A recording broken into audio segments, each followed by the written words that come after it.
क्या आपको पता है डेली यूज़ करने वाला रबर कैसे बनता है? रबर बनने के लिए क्या क्या लगता है? जब हम लोग छोटे थे रबर बनाने के लिए दूध में पेंसिल का छिलका डालते थे और उसको कड़ी आंच में अच्छे से पकाकर रबर बनाने के लिए बहुत अच्छा कोशिश करते थे, लेकिन फिर भी नहीं जाकर बनते थे रबर। वो हो जाता था चाय का लिकर। अब आते हैं रबर कैसे बनते हैं, आपको दिखाते हैं। पहले रबर का जो टी है उससे टी से अच्छी तरह से रबर को लिक्विड जो रबर है उसको मिलता है, उससे रबर नहीं बनता है। उसको बहुत अच्छा प्रक्रिया के बाद जो रबर मिलता है हम लोगों को, अब आपको दिखाते हैं। पहले रबर को एक जगह रखकर उसमें केमिकल अच्छी से मिलाया जाता है। मिलाने के बाद उससे जो पानी है वो निकल जाता है और उसके बाद जो मिलता है वो है हम लोगों का रबर। और रबर अभी सख्त नहीं होता है और रबर को पहले मशीन में अच्छे से उसको पीसना पड़ता है और पीसने बाद उसको कड़ी धूप में सुखाया जाता है। सुखाने के बाद अच्छी तरह से उसको प्रोसेसिंग के लिए आप भेज दिया जाता है फैक्ट्री में। और फैक्ट्री में होता है असली रबर की जो खेत है और रबर बनना शुरू होता है प्रोसेसिंग में। पहले रबर को अच्छी से लिक्विड में मिलाया जाता है।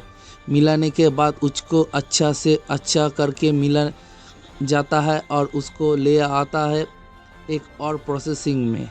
उसको प्रोसेसिंग करने के बाद उसको छोटी छोटी रबर का जो साइज़ है उसको लिया जाता है और उसको अच्छा से घुमाया जाता है।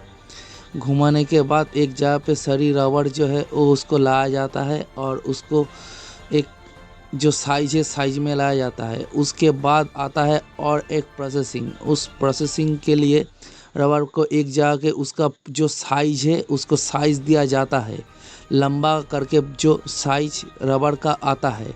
इसके बाद आता है और प्रोसेसिंग में उस रबर लंबा होने के बाद उसको अच्छी से काटा जाता है।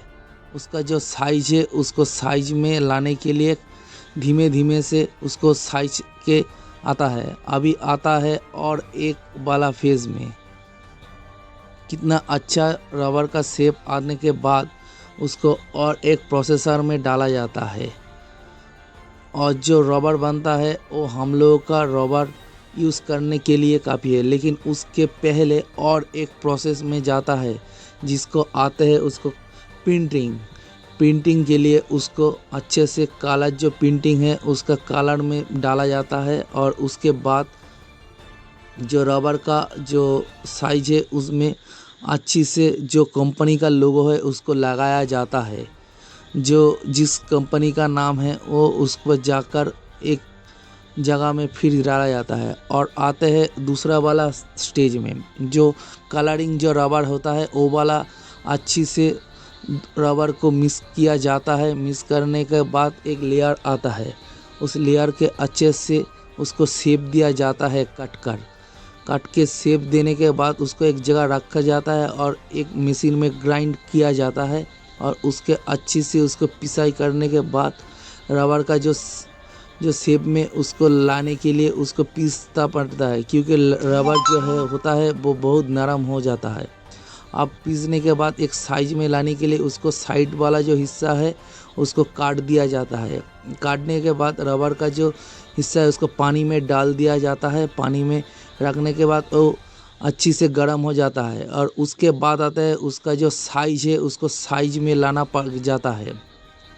साइज में लाने के बाद उसमें और एक कलर का रबर ऐड किया जाता है। ब्लू और पिंक कलर के मिश्रण के बाद एक दोनों कलर का मिश्रित हुआ जो रबर है वो हम लोगों को मिलता है। बहुत सुंदर तरह इस रबर हम लोगों के पास आता है 2 कलर का और उसको अच्छे से काट कर साइज़ दिया जाता है। दोनों कलर मिलने के बाद उसको फिर उसको पानी में डाला जाता है। डालने के बाद उसको आता है अच्छा सा रंग और उसके बाद उसको छोटा छोटा साइज बनता है। जो रबर का ऑटोमेटिक कलर है हम लोग जो बाज़ार में देखते हैं कलर हुआ जो रबर उसको मिल जाता है हम लोगों को और वो जाता है एक जगह सब साइज होने के बाद जाता है। उसके बाद जाता है उसका प्रिंट जो होता है उसका प्रिंटिंग अर्थात कंपनी का जो लोगो है उसको लगाया जाता है। अब आते हैं और एक दूसरा वाला फेज़ में जिसमें रबर का जो साइज में जो प्रिंट हो जाने के बाद उसको रबर पूछने के लिए ठीक से हो रहा कि ये देखा जाता है। उसके बाद उसको बक्सों में भरकर उसको मार्केट में भेजा जाता है। ये प्रोसेस है।